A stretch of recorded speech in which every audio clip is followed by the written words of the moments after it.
ប្រជុំរឿងព្រេងខ្មែរភាគទី1រឿងមនុស្សពីរនាក់នៅផ្ទះជិតគ្នា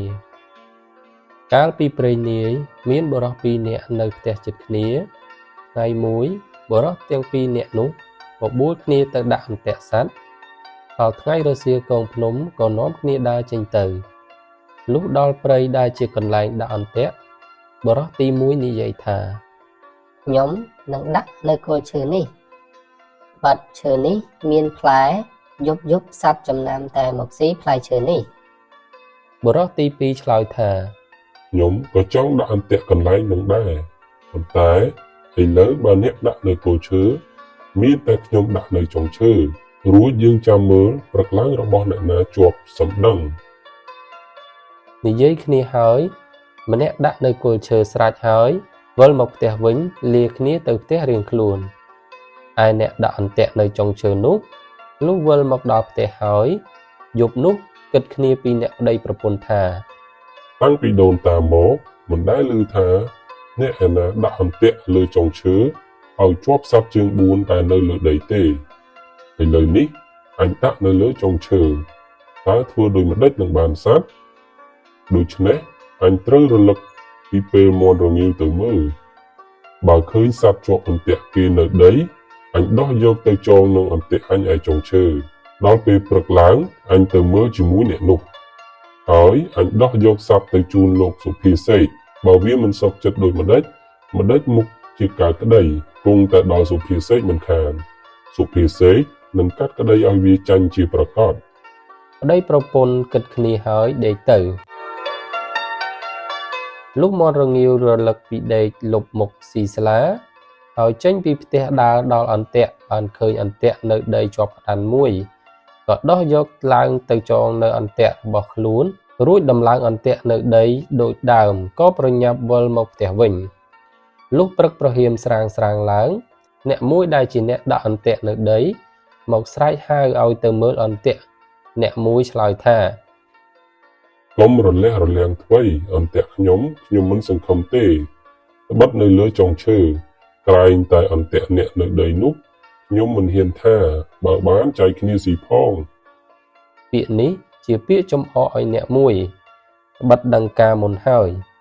អ្នកទាំងពីរនិយាយគ្នាហើយចុះពីផ្ទះដើរចេញទៅលុះដើរទៅដល់មិនឃើញអន្ទាក់នៅដីជាប់សត្វឃើញតែអន្ទាក់នៅលើចុងឈើជាប់វិញចៅដែលជាម្ចាស់អន្ទាក់នៅចុងឈើថាណមើលចុះមិនជឿខ្ញុំថាកុំដាក់នៅគល់ឲ្យដាក់នៅចុងឥឡូវមើលរបស់អ្នកណាជាប់ហើយឡើងទៅដោះយកសត្វចុះមកនាំគ្នាវិលមកផ្ទះវិញក៏លាគ្នាទៅផ្ទះដោយខ្លួនទៅឯចៅដែលបានក្តាន់ក៏ប្រញាប់យកទៅជូនសុភាសេកហើយជម្រាបថាខ្ញុំហើយនឹងចៅមួយនោះទៅដាក់អន្ទាក់ផងគ្នាខ្ញុំដាក់នៅចុងឈើអ្នកមួយនោះដាក់នៅគល់ឈើខ្ញុំនេះជាមនុស្សវាចក្តីនេះគង់តែមកដល់លោកដូច្នេះតាមតែលោកមេត្តារកសេចក្តីយ៉ាងណាឲ្យតែក្តីខ្ញុំឈ្នះវាចុះខ្ញុំនឹងដឹងគុណលោកទៅថ្ងៃមុខសុភាសេកបានសាច់ក្តាន់ហើយឆ្លើយថាឯងទៅរកស្លាមលូមកឲ្យឆាប់ឲ្យតាន់ព្រឹកនេះបើវាមកប្តឹងអញបង្គាប់ឲ្យចឹងដែរបើវាមកមិនតាន់អញនឹងកាត់សេចក្តីឲ្យវាចាញ់បានដោយងាយឯងប្រញាប់ទៅចុះអ្នកដែលដាក់អន្ទាក់នៅគល់ឈើលុះវិលមកផ្ទះហើយដង្ហើមតូចដង្ហើមធំមិនសុខចិត្តក៏យកសេចក្តីទៅប្តឹងសុភាសេកក៏បង្គាប់សេចក្តីដូចបង្គាប់ចៅមុនលុះព្រឹកឡើងអ្នកដែលដាក់អន្ទាក់នៅលើចុងឈើក៏យកអីវ៉ាន់ទៅដល់មុនហើយអ្នកដែលដាក់អន្ទាក់នៅដីដោយខ្លួនជាអ្នកក្រលំបាកតោកយ៉ាក់ដើររកទិញអីវ៉ាន់ពុំបានពុំទាន់ហើយក្រែងខ្លួនចាញ់គេហើយគេយកទោសផងក៏រត់ពីភូមិមួយទៅភូមិមួយបានជួបនឹងសុភាទុនសាយសួរថា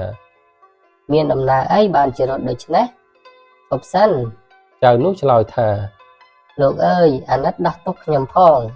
បាត់ខ្ញុំហើយនឹងអ្នកមួយទៅដាក់អន្ទាក់ផងគ្នាខ្ញុំដាក់នៅគល់ឈើគេដាក់នៅចុងឈើ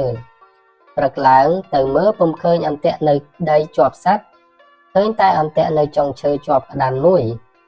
ខ្ញុំមិនសុខចិត្តបានយកសេចក្តីនេះទៅប្តឹងសុភាសេកគេថាអ្នកណាយកអីវ៉ាន់ទៅដល់មុនអ្នកនោះឈ្នះហេតុនេះ បានជាខ្ញុំភ័យឥឡូវគេទៅដល់មុនខ្ញុំហើយដូច្នេះតាមតែលោកអាណិតខ្ញុំផង សុភាទន្សាយឆ្លើយថា ណាហើយកុំភ័យចាំថ្ងៃរសៀលខ្ញុំនឹងនាំទៅ ចៅនោះក៏អរលុះថ្ងៃរសៀលសុភាទន្សាយទៅដល់ផ្ទះសុភាសេកសុភាសេកស្រែកសួរមកថា ដូចម្ដេចក៏យូរម្លេះដីចាញ់គេហើយ សុភាទន្សាយឆ្លើយថា យើងខ្ញុំបានជាយូរនេះពីព្រោះអាឡ័យតែមើលត្រីក្រាញ់ហើរឡើងស៊ីស្លឹកអំពិល សុភាសេកថា ពីជីដូនជីតាមកគ្មាននរណាដែលឃើញដែលឮថាត្រីក្រាញ់ឡើងស៊ីស្លឹកអំពិលទេ សុភាទន្សាយឆ្លើយថា ពីជីដូនជីតាពីម៉ែឪបង្កើតមកនរណាដែលឃើញ